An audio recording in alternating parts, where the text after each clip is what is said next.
Well, it all started for me when I began to wake regularly at night, wanting a pee. But when I get to the toilet, nothing would come, except for a tiny dribble. But at first I thought it was an infection I had. But when it went on for 3 weeks, I decided it was time to go to my GP and get a few antibiotics. So he did some tests, and he said I should see a urologist and that he'd make the appointment for me. So I kept the appointment with the urologist and more tests. And I was told to come back in a few days to have the results. So I went back, and she told me I had prostate cancer. Well, that's a moment I will never forget, you know. It was like being hit by a train. Was I going to die? You know, who was going to run the farm? Would I be able to afford to live? Or would I finish up alone in a home? The doctor decided that the best option was to operate. So a schedule was set up, and I went into hospital and had the operation. That wasn't too bad. And afterwards, the nurse explained to me about the catheter, the bag, and the injections I'd have to give myself, and the gel that would have to be applied to the tip of the penis to cut down on the irritation. So then I had a neighbour call to bring me home. And I went home and went into the house, but I told no one about this. I was, well, too embarrassed, I suppose, or too stubborn, whichever it is, but I didn't. But the next few days were terrible in the house. Trying to get everything done and working for yourself, looking after the cows, and looking after myself, feeding myself even. I couldn't wait to get the catheter out.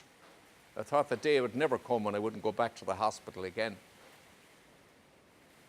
So my neighbour drove me back, and I went in and had the catheter removed.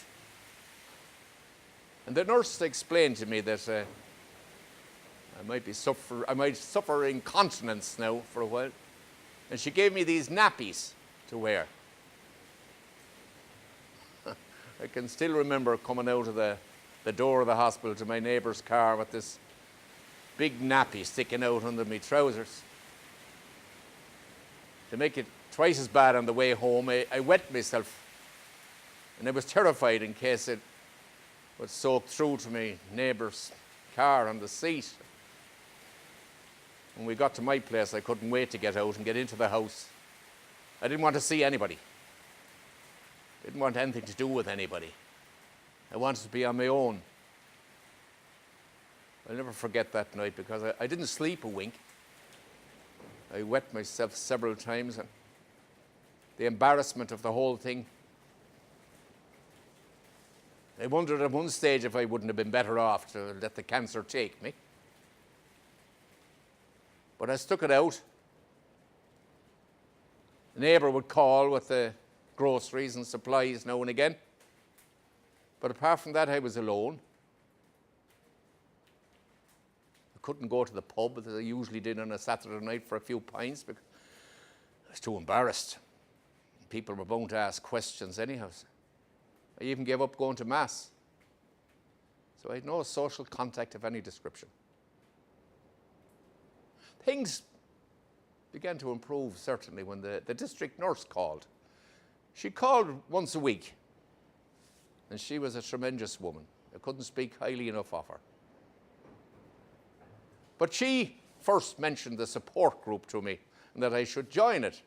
Now, I had no notion whatever of going near any support group, because, well, too stubborn, I suppose, but embarrassed more than anything else. But she kept on about it, and eventually, I'd say more to satisfy her than anything else, I decided I'd go. I didn't say very much at their meetings in the beginning anyhow.